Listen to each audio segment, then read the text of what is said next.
¿Qué pasa con los esfuerzos de corte? ¿Qué tipo de tensiones nos generan los esfuerzos de corte? Ustedes ya en lo que vamos viendo esta segunda parte de la materia, primero comenzamos con los esfuerzos normales, que nos producían tensiones normales sigma. Luego vimos también qué hacían los momentos flectores, que también nos producían tensiones normales sigma. Eso lo vimos hace 2 semanas. Luego hemos visto en el medio, además de haber visto estado plano de tensiones, hemos visto también que existía otro tipo de momento, que era el momento torsor en vez del momento flector, que era cuando el momento era alrededor del eje de la pieza, que nos producía tensiones tau de corte. Eso vieron la clase pasada. Hoy vamos a ver qué nos produce el esfuerzo de corte, qué tensiones nos produce el esfuerzo de corte T. Ya con eso terminaríamos con la parte de tensiones. La clase que viene vamos a ver deformación de vigas por flexión, y después los temas adicionales que les voy a grabar, hay un tema que se llama pandeo, que también está relacionado con los esfuerzos normales, que es un problema de inestabilidad del equilibrio en esfuerzos normales, que se los voy a dejar grabado. Entonces, hoy como que terminaríamos de ver las tensiones que se generan y las verificaciones que tenemos que hacer a la hora de revisar la resistencia de un elemento sometido a acciones externas. Bueno, ustedes saben que el esfuerzo de corte es cuando lo tenemos presente en cualquier sección de la viga, cuando, por ejemplo, si tomamos esta sección, cuando la resultante de todas las fuerzas, una vez que haga el corte en la viga, que la divida en 2 partes, la resultante de todas las fuerzas que están hacia un lado de esa sección, tenemos la reacción, en este caso P1 y P2, cuando esas fuerzas que son precedentes a la sección o las que están del otro lado de la sección, cuando la resultante de esas fuerzas tiene una componente vertical, o sea, contenida en la sección, paralela a la sección, que pasa por su centro de gravedad, decimos que estamos en presencia de un esfuerzo de corte T. Ustedes cuando, en la parte de estática, cuando hicimos los diagramas de esfuerzos, hicimos los diagramas de esfuerzos normales, los diagramas de esfuerzos de corte y los diagramas de momentos flectores. Ya vimos las tensiones que nos producen los esfuerzos normales y los momentos flectores, que nos producían tensiones sigmas, tensiones normales, y hoy vamos a ver lo que nos produce el esfuerzo de corte.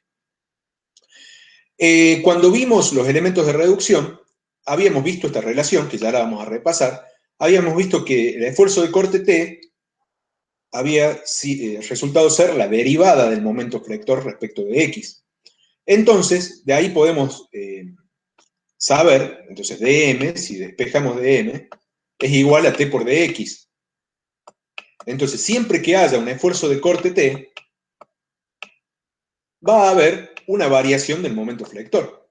Quiere decir que el esfuerzo de corte no puede estar solo en un elemento. Siempre que tengamos esfuerzo de corte, vamos a tener momento flector en ese elemento. No hay forma de que el esfuerzo de corte se presente solo esfuerzo de corte en una viga, porque ese esfuerzo de corte implica una variación del momento flector, y si vale 0 el momento flector en una sección, en la sección vecina ya va a tener un valor si hay esfuerzo de corte, porque el esfuerzo de corte implica una variabilidad del momento flector. Bueno, lo primero que vamos a ver es pensar, para analizar las tensiones y las deformaciones por corte, vamos a pensar qué pasa. ¿Se conservarán las secciones planas cuando hay esfuerzos de corte? Ya en flexión habíamos dicho que no, pero bueno, lo habíamos adelantado, pero vamos a explicar por qué no. Si hay conservación de secciones planas, ahí les comparto la imagen para que puedan ver. Si yo tengo 2 secciones vecinas y hay un esfuerzo de corte, yo pienso en este tipo de esfuerzo, ¿sí? Y en este tipo de deformación.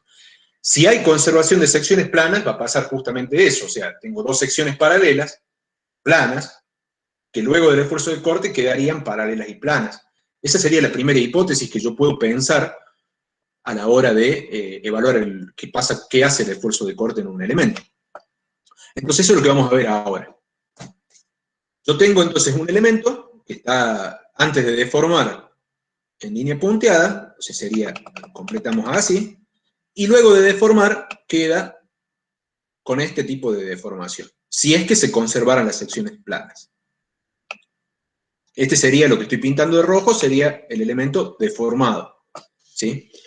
Entonces puedo ver que aparecería una distorsión angular, dado que un elemento que se encuentra en esta posición, un elemento diferencial que se encuentra en esa posición, pasaría a estar en esta posición.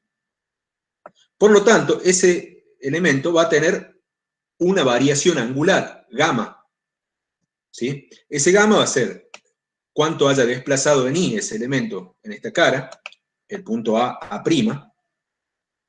diferencial de I, que sería A', dividido en diferencial de X. En realidad esto sería la tangente de gamma, pero ante deformaciones pequeñas o ángulos pequeños, la tangente es aproximadamente igual al ángulo en radianes. Entonces podríamos decir que en pequeñas deformaciones, gamma sería A' dividido en dx. Cuando vimos el estado de corte puro, vimos que esa deformación, que es la distorsión angular gamma, se asocia a una tensión tau, que sería igual a G por gamma. Recuerden que G era el módulo de elasticidad transversal, que era el módulo de Young, el módulo de elasticidad longitudinal, dividido en 2 veces 1 más el coeficiente de Poisson. Bien, entonces voy a borrar acá lo que dibujé para que aparecerían esas tensiones tau así en el elemento, ¿sí? Aparecería una tensión tau en la cara del elemento y por reciprocidad, por supuesto, aparecería también ahí.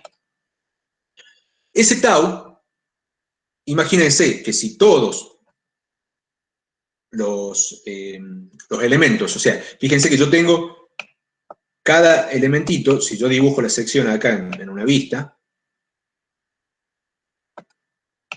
cada elemento diferencial va a tener un tau, una tensión de corte tau, ¿sí? Y ese elemento visto de costado tendría esta deformación que hemos visto recién acá, ¿sí? Entonces, si todos los elementos, ustedes fíjense que este elementito que yo dibujé, también tendría la misma distorsión angular que cualquier otro elemento que yo pueda tener. Todos los elementos de la sección tienen la misma distorsión angular gamma. ¿Sí? Cualquier elemento de la sección, si se conservan las secciones planas, tendría la misma distorsión angular gamma. Y como el material es homogéneo, tiene el mismo G, si todos tienen el mismo gamma, todos tienen el mismo tau. O sea, nos quedaría que tau es constante en este caso. Por otro lado, yo sé que si integro las fuerzas diferenciales generadas por los tau, recuerden que una fuerza diferencial es igual a tau, a la tensión por el diferencial de área, en este caso la tensión es tau, es una tensión de corte. Eso es una fuerza diferencial. Si yo integrara todas las fuerzas diferenciales, tiene que ser igual al esfuerzo de corte T. Porque recuerden que el esfuerzo de corte T era la componente vertical de la resultante de los esfuerzos internos. Entonces, si yo todas estas fuercitas diferenciales, diferencial de fuerza, las integro, tienen que ser igual a T. Entonces voy a hacer la integración de todas esas fuerzas diferenciales. Integral en toda el área de la sección de los tau diferencial de área, o sea, de las fuerzas diferenciales. Dado que gamma es constante, tau es constante. Entonces, si tau es constante, lo puedo sacar afuera de la integral. Entonces me quedaría que el esfuerzo de corte T es tau por el área de la sección. Entonces, el tau sería directamente, en este caso, como el esfuerzo de corte dividido en el área. Y como dijimos, sería constante, o sea, todos los elementos de la sección tendrían el mismo tau. Ahora bien, si todos los elementos de la sección tienen el mismo tau, un elemento que está en la cara tiene un tau, que está dentro de la sección, perdón, tiene un tau. El elemento que está en el borde también tiene un tau, el mismo tau, porque es constante, dado que hemos supuesto esta conservación de secciones planas. Ahora, en el contorno, ¿qué pasaba con las tensiones de corte en un contorno? Pero ¿cómo eran?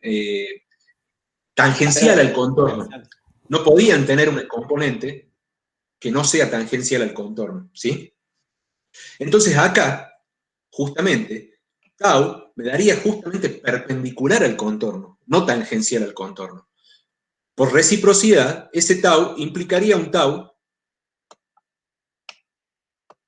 en la cara exterior. Y en la cara exterior no puedo tener tau, ¿sí? Porque imagínense que yo, o sea, este tau que tengo vertical, por reciprocidad sería también un tau horizontal. Pero si ya estoy en la superficie del elemento, no puedo tener una tensión en la superficie, porque la tensión es lo que una parte que saqué le hace a la parte que dejé. O sea, no hay nada, no hay material arriba que esté generando este tau, ni hay ninguna fuerza externa que me esté aplicando una fuerza que me genere un tau. Entonces no puede haber un tau en la cara exterior. Por lo tanto, por reciprocidad, tampoco puede haber un tau perpendicular a la cara, al contorno. Entonces, la hipótesis de conservación de secciones planas la tengo que descartar. No puede existir tau perpendicular al contorno. El tau en un contorno tiene que ser o cero o paralelo al contorno, no hay otra opción. No puede haber un tau perpendicular al contorno nunca. Por lo tanto, no se permite pensar en la conservación de secciones planas por el esfuerzo de corte. Lo tenemos que descartar.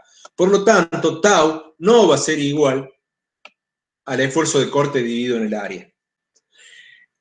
Lo único que se usa algunas veces eso, las tensiones de corte como constante, en el único caso que se suele usar es, por ejemplo, cuando verificamos, me estoy adelantando un poquito, es algo que no vamos a ver en la materia, pero si yo tengo, por ejemplo, un tornillo, un pasador, algún elemento, por ejemplo, un tornillo que une dos placas, y el corte entre las dos placas me genera un esfuerzo de corte en ese tornillo, por ejemplo. En esos medios de unión, por ejemplo, tornillos, soldaduras, pasadores, se suele usar que tau es directamente el esfuerzo de corte dividido en el área del tornillo.